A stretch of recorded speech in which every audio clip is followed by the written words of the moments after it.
Осы жылдың басында Алматы соты қаңтар оқиғаларының басты айыпталушыларына үкім шығарды. Солардың ішінде жұрттың назарын ерекше аудартқан тұлға ел аузында Дикий Арман атымен белгілі Арман Жұмагелдиев. Қанды қаңтар оқиғасына байланысты Дикий Арман 20 жылға сотталды. Жумагелдиеву Арману Бахытовичу 20 лет лишения свободы. Криминального авторитета Армана Жумагелдиева. ОПГ известного криминального авторитета по прозвищу Дикий Арман. Подробности трагических дней Кантара стали известны во время оглашения приговора. На скамье подсудимых 45 обвиняемых, среди них Арман Жұмагелдиев. Арманның өз айтуынша сол күндері ол халықтың жанынан табылып, елді қорғауға шыққан, бар әрекеті тек қана қақтығысты бейбіт жолмен шешуге бағытталған, азаматтық парызын орындаған, өз елінің нағыз патриоты болғанын айтады.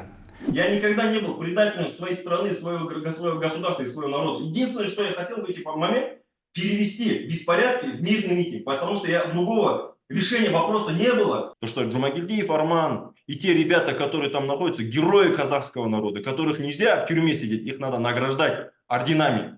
А те, которые министры, генералы, генеральные прокуроры, трусы подлые, которые спрятались и не выполняли своих функциональных обязанностей.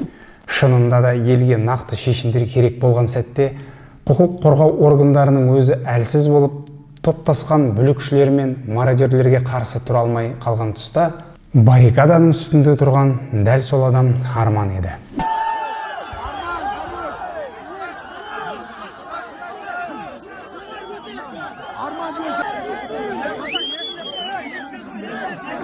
Бұған дейін 5 жыл шетелде өмір сүріп, патриоттық көзқарасы мен қоғамдық белсенділігі арқылы танылған, бірақ сонымен қатар қылмыстық ортадағы байланыстарымен көптің көкейінде сұрақ қалдырған ол, бір мезетте оқиғаның басты кейіпкері әрі басты қылмыскері аттанды. Бірақ расында солай ма? Оның әрекетін шынайы патриотизм деп бағалауға бола ма? Жалпы патриотизм деген не? Қазақ патриотизмі деген ұғым бар ма өзі? Осындай сұрақтарға жауап іздеп көреміз. Бұл жолаушы, жол жүректілерге.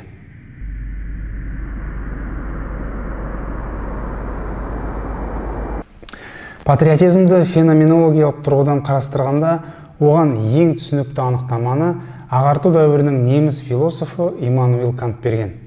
Патриоттық ой өріс дегеніміз, бұл әрбір азамат мемлекетті ана құрсағындай, туған жерін өз өскен топырағындай қабылдап, оны келер ұрпаққа аманат қылып қорғау деген ұғымды білдіреді. Қарапайым тілмен айтқанда, туған жер, менің халқым, ата-баба аманаты деген ұғымдар патриоттық дүниетанымның өзегін құрайды. Мұндай түсінік романтикалық болғанымен, қасиетті бір тұтастықтың бөлшегі ретінде өз-өзіңді сезіну деп түсінуге болады. Бұл патриотизмнің бірінші негізгі көрінісі.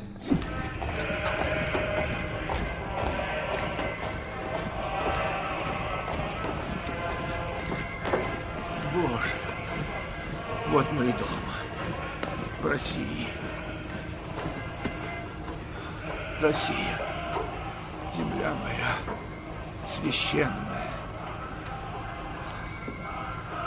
Екінші көрінісі патриотизмді идеологиялық құндылықтарды насихаттайтын, мемлекеттік мақсаттарға жұмылдыратын құрал ретінде қолдану. Барлығымыз белгілі бір деңгейде патриоттық риториканың ықпалын көреміз. Бірақ бұндай құралды биліктен бөлек пікір көшбасшылары, бизнес өкілдері, өнер адамдары да жиі пайдаланады. Бірақ солардың ішінде кім шын жүректен туған жеріне сүйіспеншілік танытады? Кім елдің бейбітшілігі мен игілігі үшін шын құрбандыққа баруға әзір? Әдетте мұны анықтау үшін ел өмірінде күтпеген дағдарысты кезеңдер қажет. Сондай сәттер шынайы патриоттар мен жалған патриоттарды айқындап береді. Арман Жұмагелдиев алғаш рет 2005 жылы Шымкенттегі турист қонақ үйінде болған оқиғамен белгілі болды. Сол кезде ол бір топ жігітпен бірге президент сайлауына қатысушы Жармахан Тұяқбай бастаған Әділет Қазақстан үшін оппозициялық коалициясының жиынын күшпен тарқатып, елге танымал болды. Кейін ресейлік басылымдар бұл жағдайды Қауіпсіздік комитетінің арнайы тапсырмасымен жасалғанын айтып, сондай-ақ Арман Қауіпсіздік комитетімен жұмыс істейді деген қауесетті таратты. субъект находится в поле зрения территориала с 90-го года. Отличается экстраординарными волевыми качествами, эмоционально стабилен, имеет ярко выраженную установку лидера. Я предлагаю взять Белова в разработку. Бірақ 20 жашар жігітті осындай әрекетке комитет итермелегеніне сену қиын сияқты. Арманның сол уақытқа дейін қалыптасқан саяси патриоттық ұстанымдары мен өрттей тез тұтанатын мінезі десек, шындыққа сол жақын болар. Хочу сказать всем тем, кто обливает меня грязью, говоря, что в 2005 году я побил оппозицию, что я Назарбаевский проект, что я КНБ проект. Запомните, в 2005 году я вышел не против оппозиции, а вышел против Джармахана Тюяхпаева, которого выдвинули в кандидатуру в президенты, против Болата Абдилова, против Косанова, лжеоппозиционеров. Тюяхпаев в 1986 году был генеральным прокурором.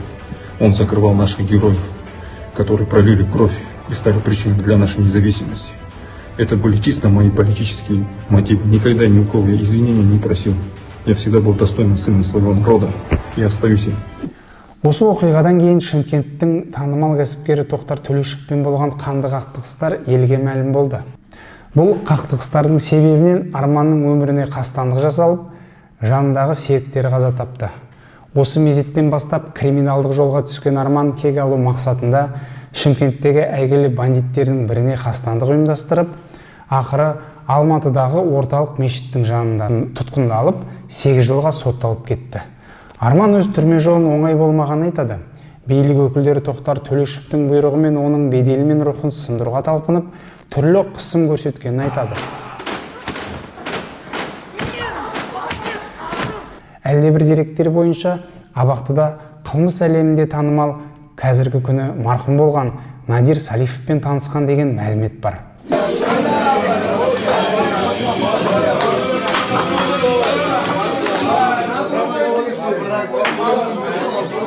Бостандыққа шыққаннан кейін Арман Түркияға қоныс аударып, Надир Салифовтың қолдауымен өзінің жаңа өмір кезеңіне қадам басады. Салам алейкум, Казахстан. Стамбул наш. Енді бүткіл, сейчас интернет вообще разрывается. Бәрін сұрап отыр, мен сен сояқта жүрсің бе? Шынымды айтайын ба, халықтың әңгімесі ғой, дикилардың қасында жүрсің бе дейді. Ойбай, я сөйтіп, мен сөйтіп қояды біреулер. Мен қотын ала сөйтіп, шаруа кетер деп жүріп қойды.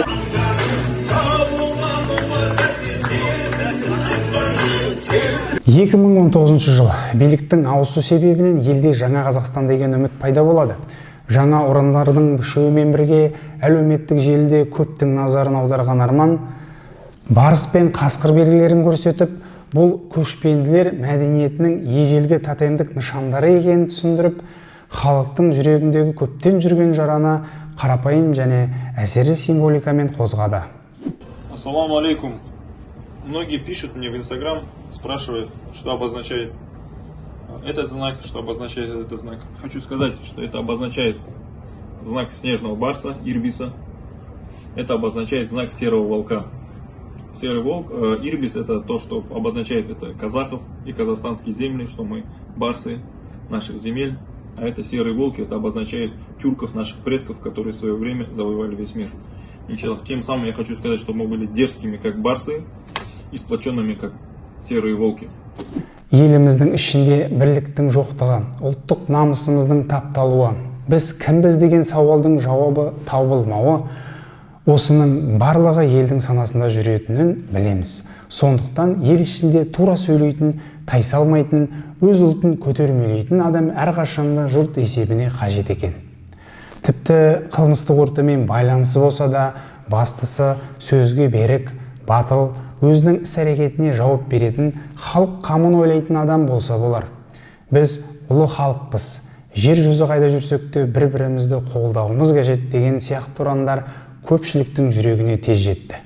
Ерім дейтін ел болмаса, елім дейтін ер қайдан тусын. Қазақтың батырлары аман болсын. Стамбулдағы Арман ағаға Қазақстандағы інілерінің атынан жалынды сәлем, қазақтың батырлары мың жасасын. Ассаламу алейкум, батырам казахских степей. Вместе мы сила. Қазақстан! Қазақ жігіттерінің батыры біздің Стамбулдағы Арман ағаға Шымкенттегі інілерінің атынан жалынды сәлем. Нағыз қазақ батырының қандай болатынын, қандай арымды, қандай дарынды болатын, қасқырдай намысты, тұлпардай шабысты болатын бүкіл әлемге паш етіп жүрсіз, біз сізбен мақтанамыз.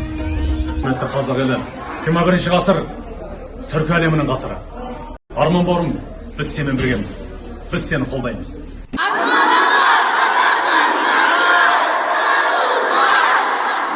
Ендеше еліміз патриотизм деген ұғымды қалай түсінетінін біраз талқылайық.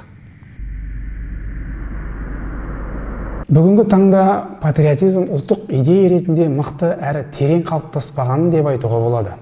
Біздің патриоттық санамыздың дамуы ту, ел таңба, әнұран, көк аспан деген символикалық заттармен шектеледі. Бірақ бұның бәрі ағаштың жапырағы. Оның тамырында қалыптасатын ішкі намыс, өз-өзін ұлт ретінде мойындау және шынымен мақтаныш ету деген сезімдердің болмауы.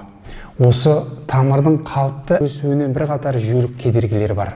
Ол ұлттық идеялардың көптігі, ғасырлық тарихымыздың нақты айқындалмауы, өмірдің шынайылығы мен мемлекетіміздің ресми тіліндегі әдемі риторикасы арасындағы алшақтық. Фундаментальной истине, что нас много, но мы едины. Слышал, что он сказал? Задумайся. Не смеши меня. Мы один народ. Этот миф создал Томас Джефферсон. О, и Джефферсон тебе не угодил. Друг мой, Джефферсон американский святой, потому что написал, что все люди сотворены равными. Во что он явно не верил, раз оставил своих детей подневольными. Богатый сноб, не желавший платить налоги Британии, он начерикал красивые слова и поднял людей, которые пошли умирать за эти слова, а он сидел, пил дорогое вино и трахал свою рабыню. 2020 жылы елді біраз шошытқан пандемия кезінде Арман дәрі-дәрмек ұйымдастырып, елге көмектесіп жүрді. Арман бауырым, шетте жүрсе де өзінің елін ойлайтын, өзің сияқты өр азаматтар. Хочу сказать Арману огромное спасибо, потому что мы тоже видим в соцсетях, какую он помощь оказывает всем. Көмек ретінде біздерге Қасқалақ ауылына дәрі-дәрмек жіберіп жатыр екен. Шығыс Қазақстан облысы Жарма ауданы Қалбат ауылына жетті. Арман Жұмагелдиев Стамбулдан. Спасибо огромное пацанам, которые привезли все эти лекарства. Благодарит Армана Жұмагелдиева за оказанную гуманитарную помощь. Ханаға көптеген көмектерін беріп жатыр. Көп рахмет айтамыз. Жатырған дәрілеріне көп мыңда бір алғыс. Вот пришли лекарства в город Актюбе от брата Армана. Огромное. Ассалаумағалейкум.